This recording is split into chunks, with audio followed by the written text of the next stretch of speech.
नमस्कार बच्चों, मैं सुनीता झा आप सबकी ऑनलाइन हिंदी और संस्कृत शिक्षिका। आज एक बार फिर से बिहार बोर्ड कक्षा 10वीं के संस्कृत के एक पाठ के साथ आप सबके सामने हाजिर हूँ।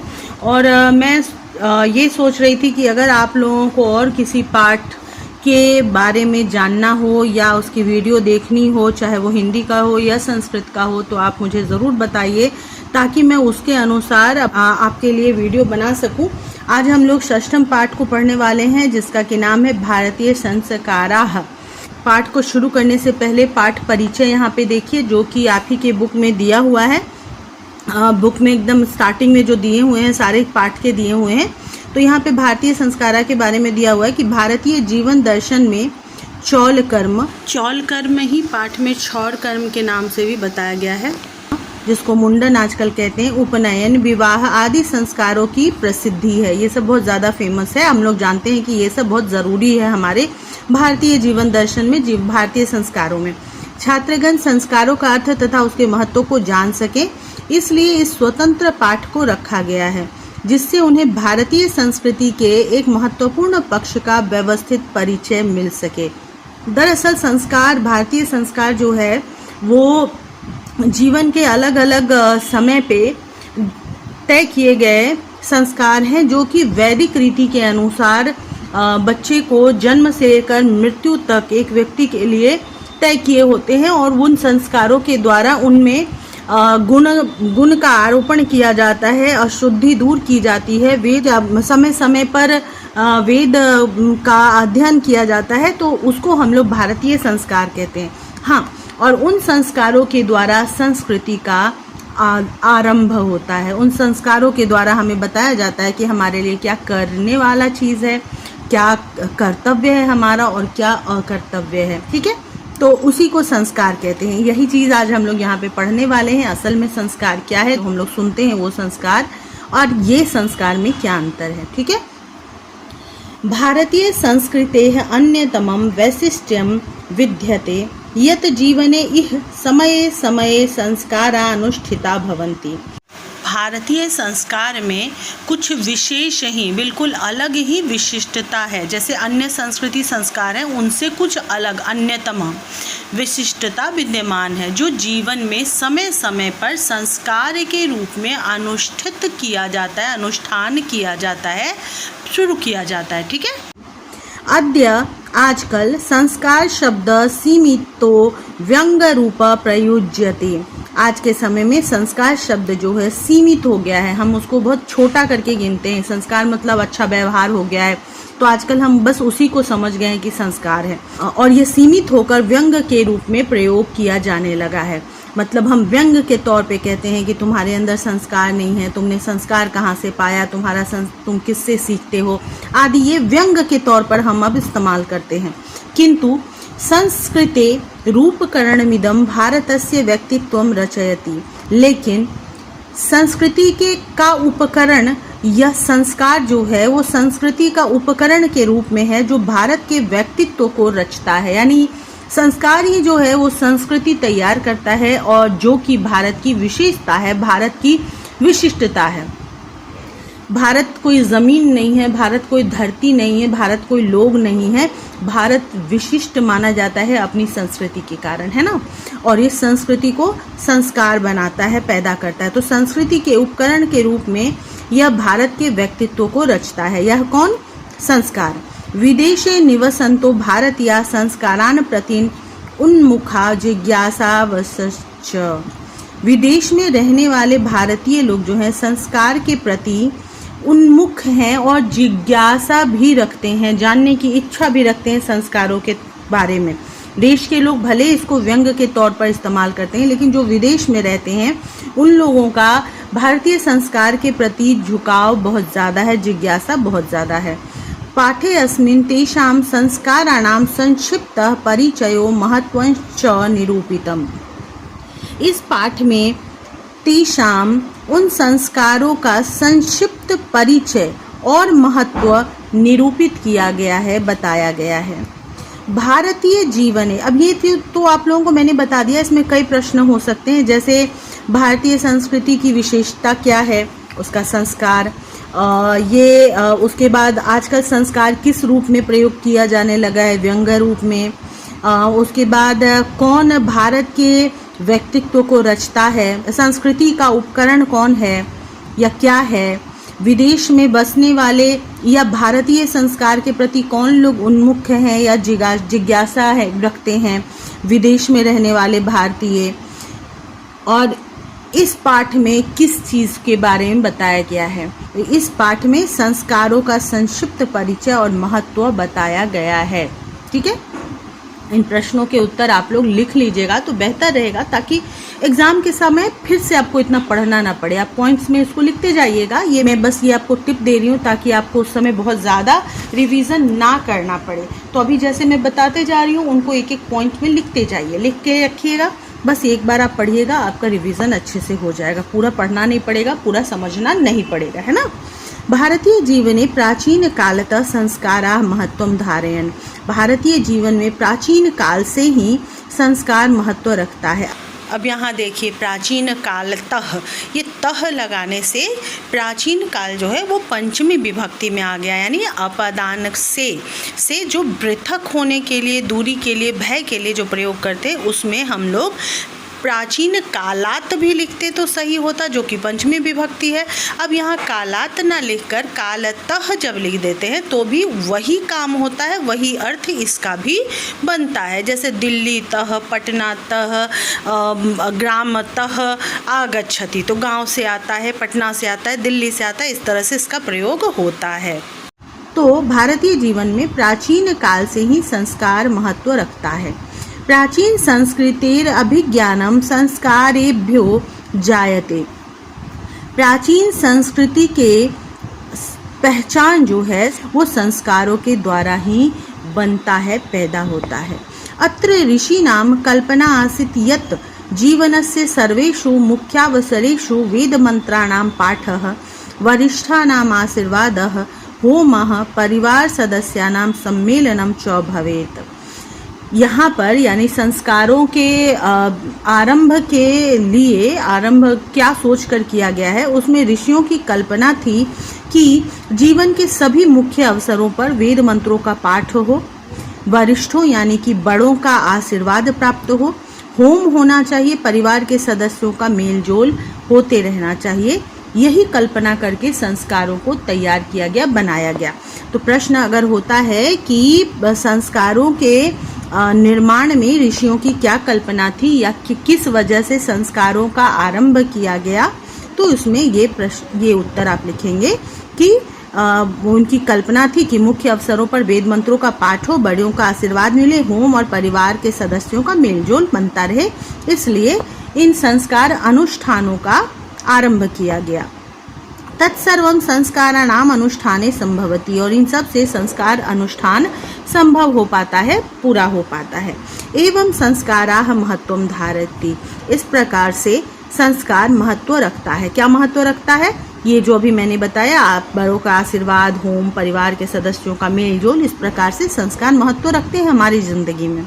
उसके बाद सबसे मुख्य चीज जो है ये मैं बता रही हूँ, उसको ध्यान से सुनिएगा। किंच संस्कारस्य मौलिक अर्थ, लेकिन संस्कार का मौलिक अर्थ, असली अर्थ परिमार्जन रूप गुणाधान रूपश्च न विस्मयते, लेकिन संस्कार का जो असली अर्थ है वह परिमार्जन है, यानी कि स्वच्छता करना है। जो दुर्गुण हमारे अंदर हैं या जो बुराइयां हैं उनको साफ करना, और गुण का आरोपण करना, गुण का आधान करना, मतलब व्यक्ति के अंदर गुण का प्रत्यारोपण करना मुख्य और मौलिक अर्थ है संस्कार का। ठीक है, तो संस्कार का अर्थ क्या है? मौलिक अर्थ परिमार्जन और गुणाधान, यानी कि शुद्धिकरण और गुण का आरोपण। अतः संस्काराः मानवस्य क्रमशः परिमार्जने, दोषापनयने, गुणाधाने च योगदानं कुर्वन्ति। अतः इसलिए संस्कार जो है वो मानव के क्रमशः परिमार्जन करते हैं, यानी शुद्धिकरण करते हैं, दोष दूर करते हैं और गुण को ग्रहण करने में योगदान करते हैं। तो ये मुख्य रूप से याद रखिएगा, ठीक है। असल में संस्कार क्या है, यह संस्कार क्या परिवर्तन लाता है जीवन में, तो उसका ये आप उत्तर लिखेंगे कि परिमार्जन, गुणाधान और दोषापनयन होता है इसके द्वारा, ठीक है। संस्काराः प्रायेण पंचविधाः सन्ति। जन्म पूर्वास्त्रयः, शैशवाः षट्, शैक्षणिकाः पंच, गृहस्थ संस्कारः विवाह रूपः एकः, मरणोत्तर संस्कारश्चैकः। संस्कार प्रायः पंचविधा, 5 प्रकार के हैं। मुख्य रूप से संस्कार जो हैं 5 प्रकार के हैं, जिनमें से जन्म के पूर्व 3 संस्कार होते हैं, यानी कि हमारे यहाँ बच्चे के जन्म से पूर्व, यानी जब बच्चा गर्भ में आता है उस समय ही संस्कार शुरू हो जाते हैं। तो पहला जो होता है जन्म पूर्व जो संस्कार होता है, उसमें 3 मुख्य रूप से संस्कार होते हैं।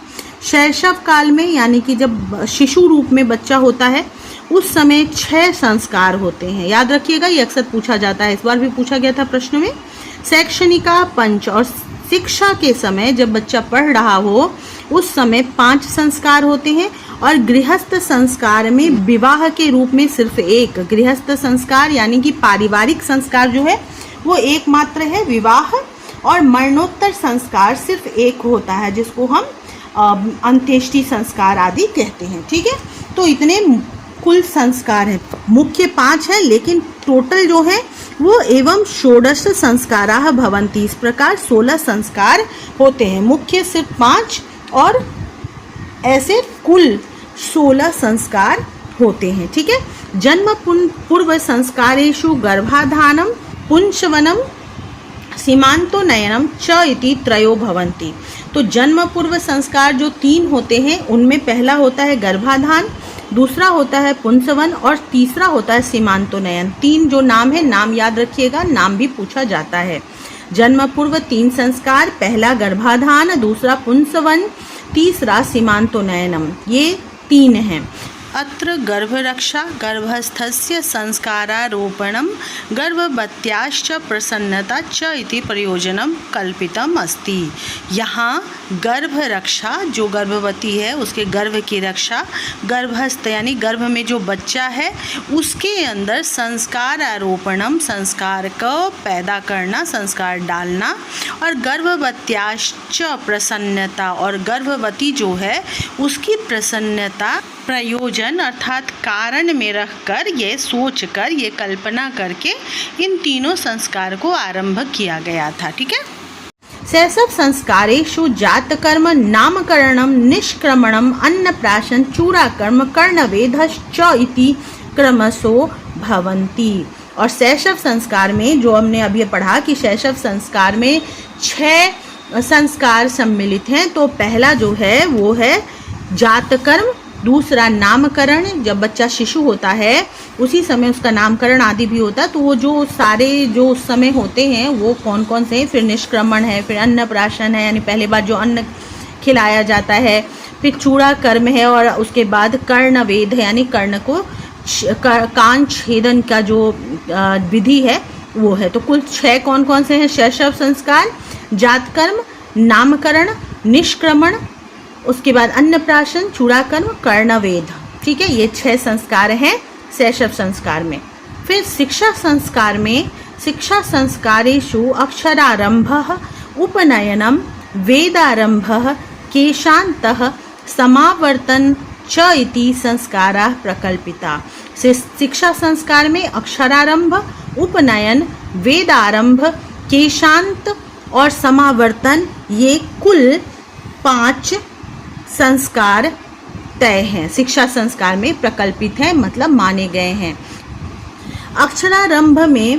अक्षरारंभे अक्षर लेखनम, अंक लेखनम च शिशु प्रारभते। अक्षरारंभ में अक्षर लेखन और अंक लेखन शिशु के द्वारा प्रारंभ किया जाता है। आपने भी देखा होगा अक्सर, हाँ आजकल उतना तो नहीं होता है, सारे संस्कार तो पूरे नियम निष्ठा से नहीं किए जाते हैं, लेकिन आपने फिर भी देखा होगा कि जब बच्चा छोटा होता है तो आप देखते होंगे कि मम्मी लोग जो होती हैं सरस्वती पूजा में ला करके पंडित जी के से कहती है कि इसका लिखना शुरू करवा दीजिए।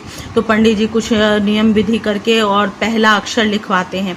तो ये पहले पूरे अनुष्ठान के साथ किया जाता था। तो अक्षरारंभ पहला होता है जिसमें अक्षर लेखन बच्चे के द्वारा आरंभ किया जाता है, और अंक लेखन, अंक मतलब संख्या, नंबर्स।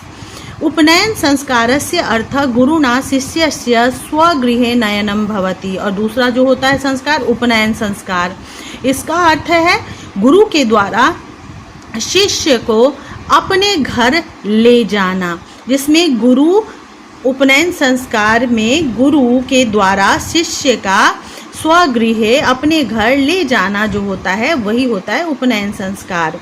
ठीक है, मतलब उपनयन संस्कार आपने सुना होगा जिसमें जनेऊ पहनाया जाता है और माता के द्वारा भिक्षा दे करके उसका पहला भिक्षा माता देती हैं और उसको गुरु के साथ भेज दिया जाता है। और जब उसके बाद से गुरु के यहाँ रहकर ही बच्चे पढ़ा करते थे पहले, मतलब आश्रम में जा कर के। तो वो जो भेजने का संस्कार होता था, जो विधि होती थी, उसको उपनयन कहते थे। तत्र शिष्य शिक्षा नियमान पालयन अध्ययनम करोति। वहाँ पे शिष्य जो हैं शिक्षा के नियमों का पालन करते हुए अध्ययन करते हैं। ते नियमः ब्रह्मचर्य व्रते समाविष्टा। और वे उन नियमों में, जो नियम गुरु के यहाँ पालन किया जाता है अध्ययन करने के लिए, उन नियमों में ब्रह्मचर्य व्रत शामिल है। ब्रह्मचर्य अर्थात कि कुमारी रहने का संकल्प लेना पड़ता है, वो शामिल है।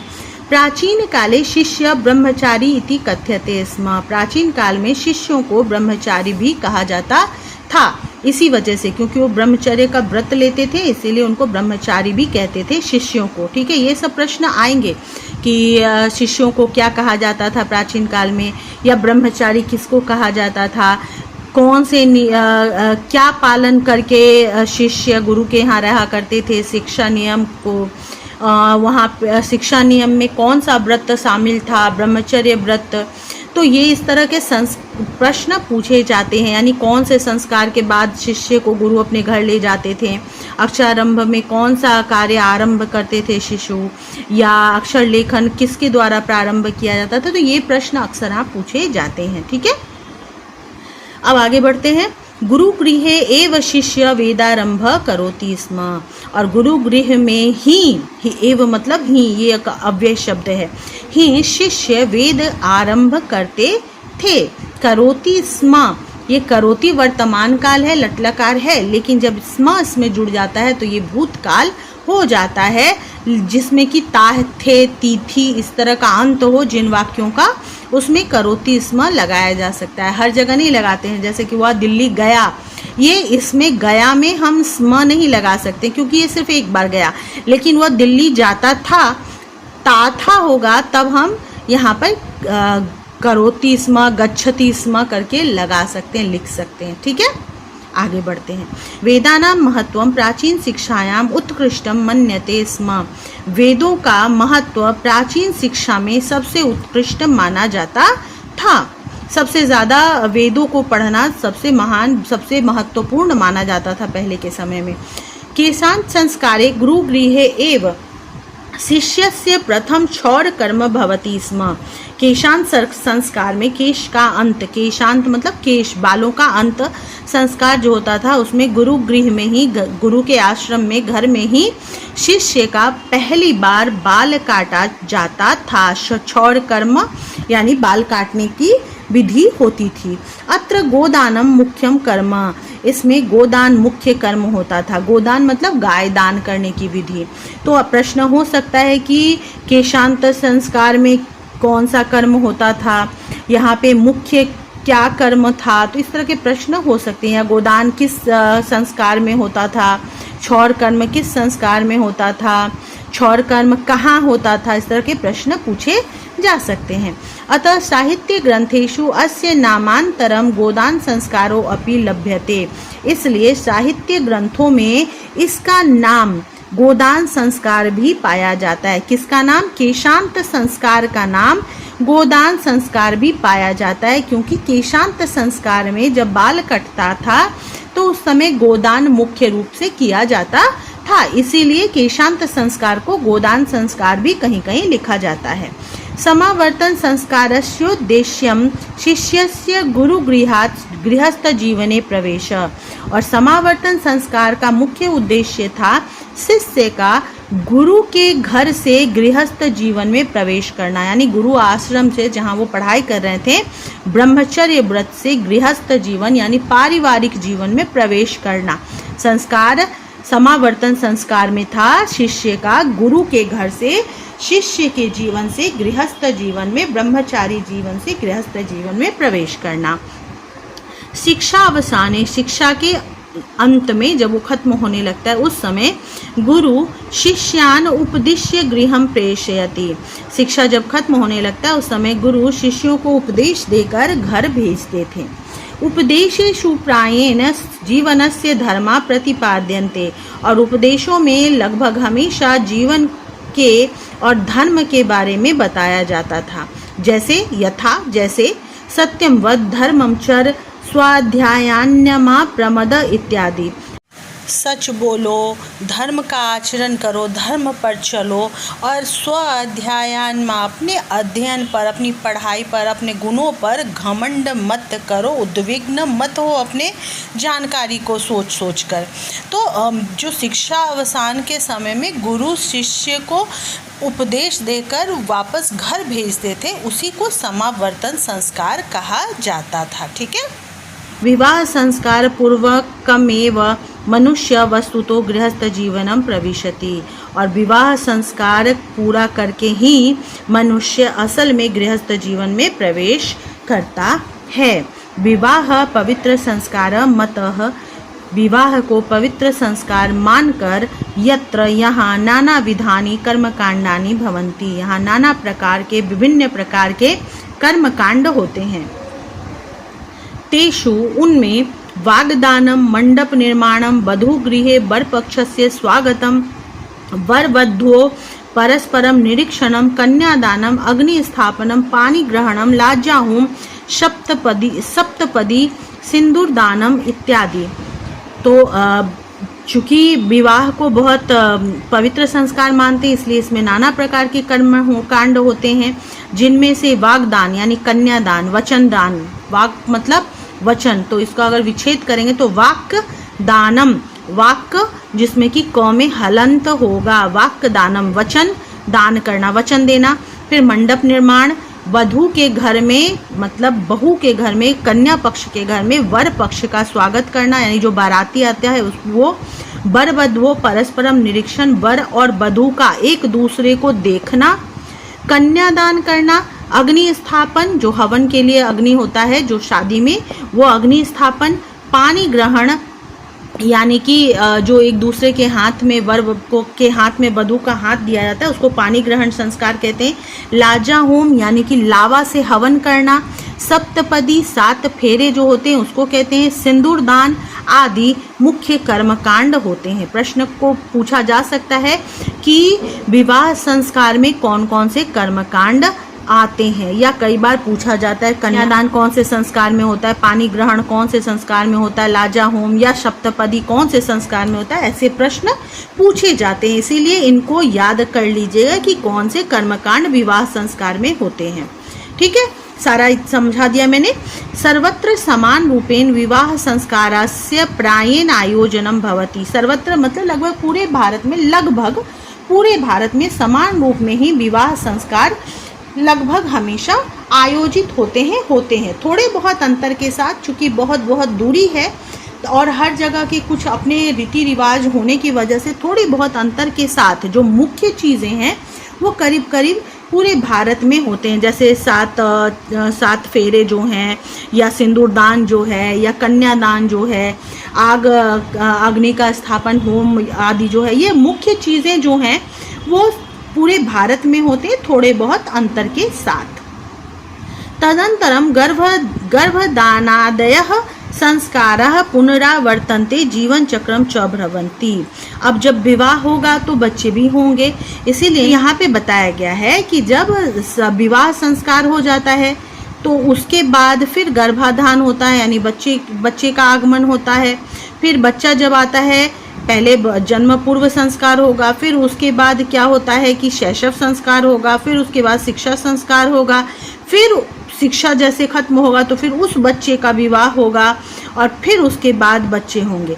लेकिन जो पहले जिसने ये सफ़र पहले शुरू किया उसका सफ़र तो अंत होगा, और वो अंत होता है मरणाद अंतरम अंत्येष्टि संस्कार से।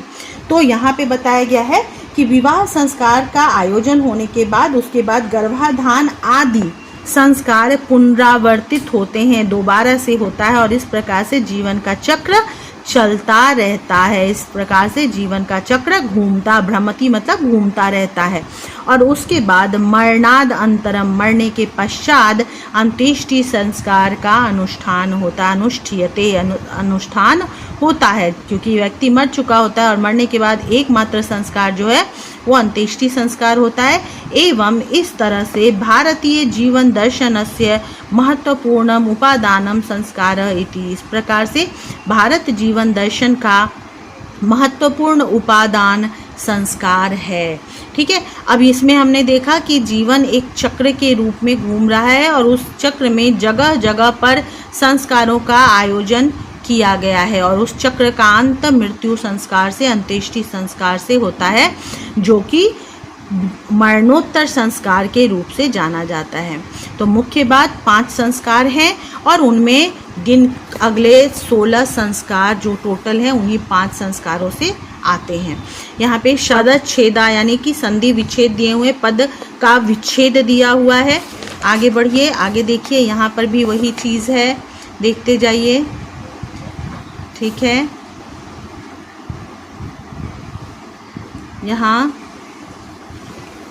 अब यहाँ आते हैं, ये सब पदों का अर्थ है, ये शब्दार्थ हैं। ठीक है, उसके बाद व्याकरण में यहाँ पे आपको उपसर्ग, प्रत्यय और मूल धातु बताया गया है, कौन सा उपसर्ग है, कौन सा मूल शब्द है और यहाँ पे क्या प्रत्यय जुड़ा है। ठीक है, ये देखिए बहुत सारे हैं, तो इनको तो ज़रूर याद कर लीजिएगा, क्योंकि ऐसा प्रश्न में अक्सर हाँ पूछा जाता है। और अब तो आप लोगों को प्रैक्टिस हो गई होगी, 2 साल से आप मंथली टेस्ट दे रहे हैं, तो आप देख ही रहे होंगे कि किस प्रकार के प्रश्न आ सकते हैं, है ना। चलिए अब प्रश्नों के उत्तर करते हैं। यहाँ संस्कृत में है तो मैंने संस्कृत में उत्तर लिखे हैं, लेकिन मैं आपको हिंदी में अर्थ बताते जाऊंगी। ठीक है, संस्काराः कति सन्ति, एक पद में उत्तर देना है। संस्कार कितने होते हैं? षोडशः, 16।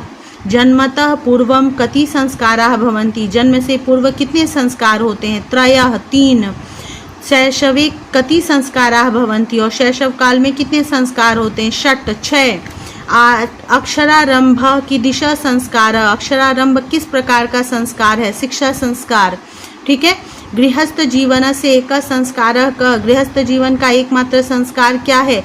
विवाह संस्कार। ठीक है, उसके बाद आगे बढ़ते हैं। भारतीय संस्कृति परिचय केभ्य जायते, भारतीय संस्कृति का परिचय किसके द्वारा पता चलता है, बनता है? ठीक है, संस्कारेभ्य, संस्कार के द्वारा। शैक्षणिकाः संस्काराः कति सन्ति, शैक्षणिक संस्कार कितने हैं? 5। सप्तपदी क्रिया कस्मिन् संस्कारे विधीयते, सप्तपदी क्रिया किस संस्कार में होता है? विवाह संस्कार में।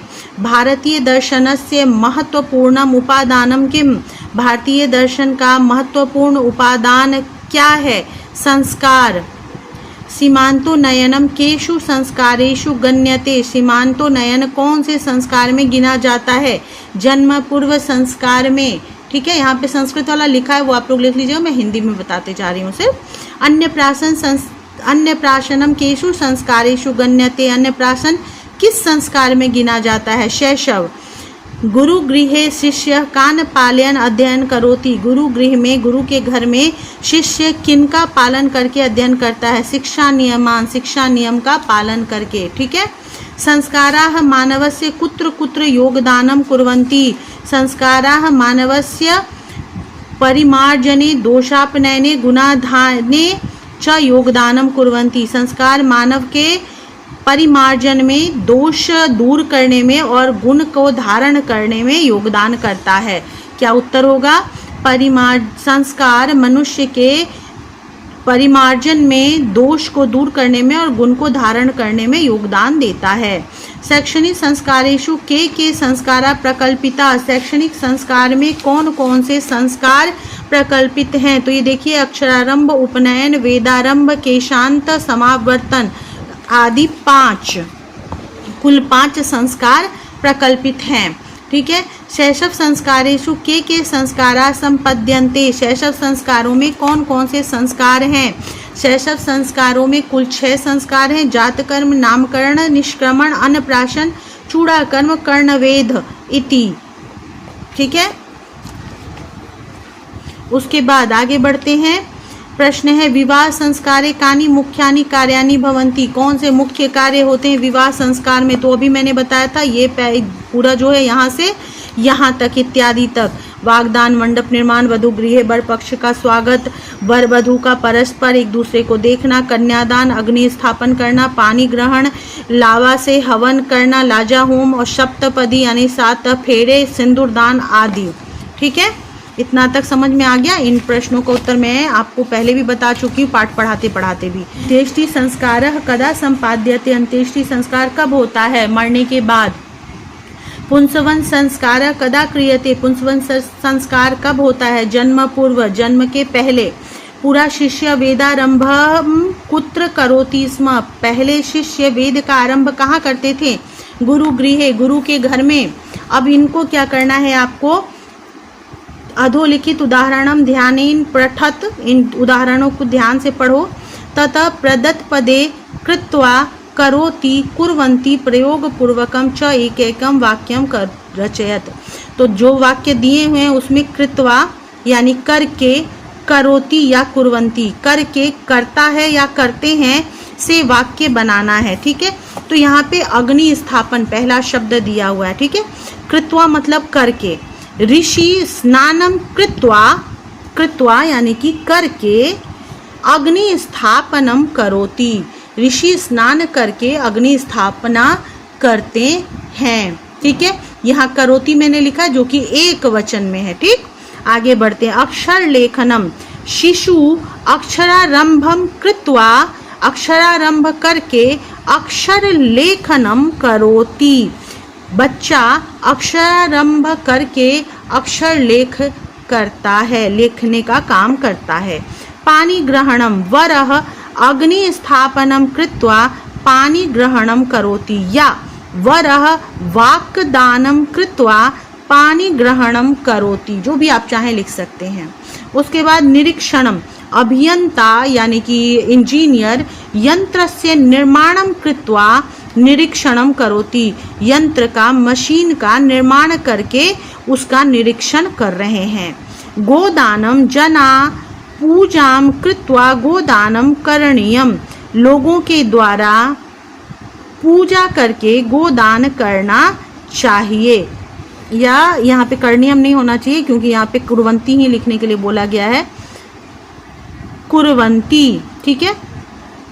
कुर्वन्ती यहाँ पे कर देंगे, जना विसर्ग देंगे। उपनयनम, बालक अक्षरारंभम कृत्वा उपनयनम करोति, बच्चा अक्षरारंभ करके उपनयन करता है। वाक्दानम, स सम्यक विचारम कृत्वा वाक्दानम करोति, सम्यक मतलब अच्छी तरह से विचार करके वचन देता है। ठीक है। समझ में आ गया। सिर्फ कृत्वा यानी करके पूर्वकालिक क्रिया लगाना है और साथ में करोति या कुर्वन्ती एक वचन में या बहुवचन में यहाँ पे आपको लिखना है और वाक्य बनाना है। ठीक है। अगला चलिए, यहाँ पे है विलोम शब्द, प्रयोजन। यहाँ पे निष्प्रयोजन, प्रसन्नता, अप्रसन्नता, संस्कारा, कुसंस्कारा, उपनयनम, आनयनम, स्मर्यते, विस्मृयते, वरिष्ठानाम, कनिष्ठानाम, गुणाधानम, गुणोपनयनम। ठीक है। ये सारा विलोम इस तरह से बना हुआ है। ठीक है। उसके बाद यहाँ पे उपनयनम का मतलब ही होता है, नयनम नी धातु से बना है, ले जाना, और उप मतलब अपने साथ अपने पीछे ले जाना, तो उपनयन बनता है, उसका मतलब ही है वही अपने साथ ले जाना। अब यहाँ पे देखिए इनका जो उपसर्ग है, मूल शब्द है और प्रत्यय भी दिया हुआ, पहले दिया हुआ था वही चीज़ यहाँ पे भी है, तो मैंने इनको लिख दिया है। मेरे ख्याल से प्रश्नों के उत्तर और पाठ आपको अच्छे से समझ में आ गए होंगे। आप सिर्फ प्रश्नों के उत्तर देख करके अपना पाठ कंप्लीट नहीं कर सकते हैं, आपको पूरा पाठ पढ़ना पड़ेगा, क्योंकि 50 नंबर जो होते हैं आपके वो वैकल्पिक होते हैं और उसमें बहुत सारे प्रश्न जो होते हैं पाठ के बीच से पूछे जाते हैं।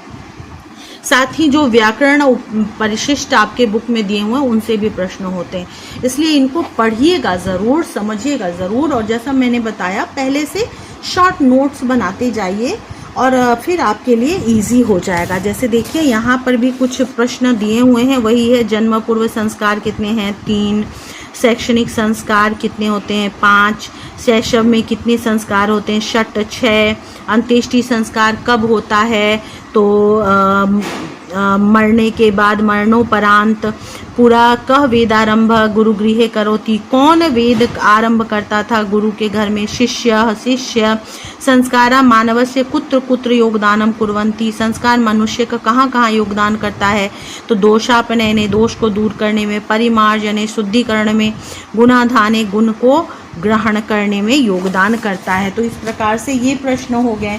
कुछ दीर्घ उत्तरीय प्रश्न भी मैं आपको दिखा दे रही हूँ, जो शिक्षा संस्कार का वर्णन, तो यहाँ पे दिया हुआ है, इसको पढ़ लीजिएगा, लिख लीजिएगा। यहाँ पे देखिए शिक्षा विवाह संस्कार का वर्णन करने के लिए बोला गया है। समावर्तन संस्कार का उद्देश्य क्या था, किस लिए शुरू किया गया। भारतीय संस्कार पाठ के आधार पर ऋषियों की कल्पना का वर्णन करें, भारतीय संस्कारों का वर्णन करें। ठीक है, यहाँ तक दिया हुआ है जो मैंने बताया। उसके अलावा तो सारे प्रश्नों के उत्तर मैंने आपको पाठ पढ़ाते पढ़ाते ही बता दिया है ना। तो मुझे लगता है कि आप लोगों को अब कोई इसमें कन्फ्यूज़न नहीं होना चाहिए। तो फ़िलहाल मैं इस वीडियो को यहीं पे बंद करती हूँ और उम्मीद करती हूँ कि आप वीडियो को लाइक करेंगे, अपने दोस्तों के साथ शेयर करेंगे, और अगर कोई प्रश्न होगा तो निश्चित रूप से मुझसे पूछेंगे भी। फ़िलहाल इतना ही, बाय बाय, टेक केयर।